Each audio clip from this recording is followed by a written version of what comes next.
కాంగ్రెస్ పార్టీలో కొత్త అధ్యాయం ఆవిష్కృతమవుతోంది. సోనియా గాంధీ రాజ్యసభకు ఎందుకు వెళ్లారు?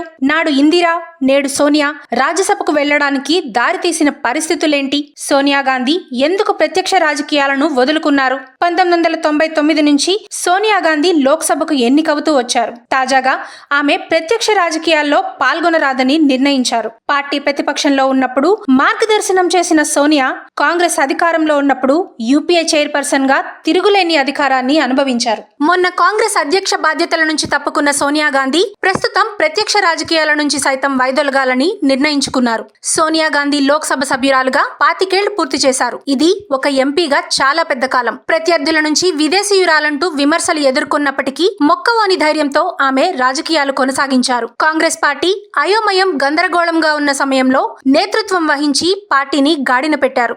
77 ఏళ్ల సోనియా గాంధీ ఇక తాను ప్రత్యక్ష రాజకీయాలకు దూరంగా ఉండాలని నిర్ణయించుకున్నారు. ఇకపై తన గళాన్ని రాజ్యసభ నుంచి వినిపించనున్నారు. సోనియా రాజకీయాల నుంచి రిటైర్ అవుతారని గత కొంతకాలంగా ప్రచారం జరిగినప్పటికీ ఆమె ఇప్పుడిప్పుడే ఆ పని చేసే అవకాశం లేదని తాజాగా రుజువైంది. తాను రాజకీయాల్లో కొనసాగుతానని పార్టీ కార్యకర్తలకు, నేతలకు సోనియా బదులిచ్చారు. తాజాగా సోనియా గాంధీ రాజస్థాన్ నుంచి రాజ్యసభకు నామినేషన్ దాఖలు చేశారు. గతంలో రాజస్థాన్ నుంచి మాజీ ప్రధాని మన్మోహన్ సింగ్ నేతృత్వం వహించారు. అయితే ఆయన అనారోగ్యం దృష్ట్యా ప్రస్తుతం రాజకీయాలకు దూరం జరిగారు. సోనియా గాంధీ గాంధీ కుటుంబానికి అచ్చివచ్చిన అమేథీ నుంచి తొలుత విజయం సాధించగా కర్ణాటక బళ్ళారి నుంచి కూడా పోటీ చేసి 2 చోట్ల విజయం దక్కించుకున్నారు. 1999లో సోనియా గాంధీ రాజకీయ అరంగేట్రం పార్టీకి ఊపిరిపోసింది. కష్టకాలం నుంచి గట్టెక్కేలా చేసింది. రాజీవ్ గాంధీ హత్య జరిగిన 8 సంవత్సరాల తర్వాత ఆమె పార్టీని రక్షించేందుకు కాంగ్రెస్ పార్టీ బాధ్యతలను భుజాన ఎత్తుకున్నారు. 2004లో సోనియా గాంధీ పార్టీకి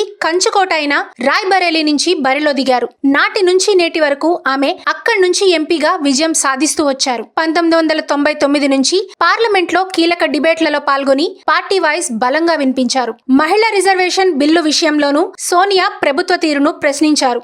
ఎంపీల సస్పెన్షన్ పైన సోనియా గళం విప్పారు. 2018లో సోనియా గాంధీ చేసిన ప్రసంగం నేటికి ప్రతి ఒక్కరూ గుర్తు చేసుకుంటారు. ప్రధాని నరేంద్ర మోదీ లెక్చర్లు చాలా బాగా ఇస్తారని, కానీ అవి కడుపు నింపవని ఆమె వ్యాఖ్యానించారు. అందరికీ దాల్ చావల్ కావాలని, మాయమాటలు ఆకలి తీర్చవని తీవ్ర స్థాయిలో విమర్శించారు. 2015లో ప్రధాని నరేంద్ర మోదీ ఎన్నికల్లో అనేక ఫేక్ వాగ్దానాలతో అధికారంలోకి వచ్చారని తీవ్ర స్థాయిలో సోనియా గాంధీ విమర్శించారు. చీఫ్ ఇన్ఫర్మేషన్ కమిషనర్ నియామకం విషయంలోనూ ప్రభుత్వాన్ని సోనియా తప్పుపట్టారు. కాంగ్రెస్ పార్టీని ఎంతగా బలోపేతం చేసినప్పటికీ ఆమె విదేశీయురాలన్న వర్షన్ మొదట శరద్ పవార్ లేవనెత్తగా ఆ తర్వాత బీజేపీ విమర్శలు గుప్పించింది. ఈసారి సోనియా గాంధీ స్థానంలో ఎవరు రాయ్ బరేలీ నుంచి పోటీ చేస్తారన్న దానిపై క్లారిటీ రావాల్సి ఉంది. ఇప్పటికే సోనియా స్థానంలో ప్రియాంక బరిలో దిగుతారని ప్రచారం జోరుగా సాగుతోంది. 2019 ఎన్నికల్లో పార్టీ కంచుకోట అయిన అమేథీలో రాహుల్ గాంధీ ఓడిపోయారు. కేరళ వాయనాడ్ నుంచి ఆయన లోక్సభకు ఎన్నికయ్యారు. రాహుల్ గాంధీ కేరళ నుంచి తిరిగి పోటీ చేస్తారా, లేదంటే అమేథీ నుంచి మళ్లీ పోటీ చేస్తారా అన్నది తేలాలి. ఓవైపు ప్రియాంక, మరోవైపు రాహుల్ యూపీలో పోటీకి దిగి ఎస్పీతో పొత్తు ద్వారా బీజేపీని కట్టడి చేసేందుకు ప్రయత్నించవచ్చు.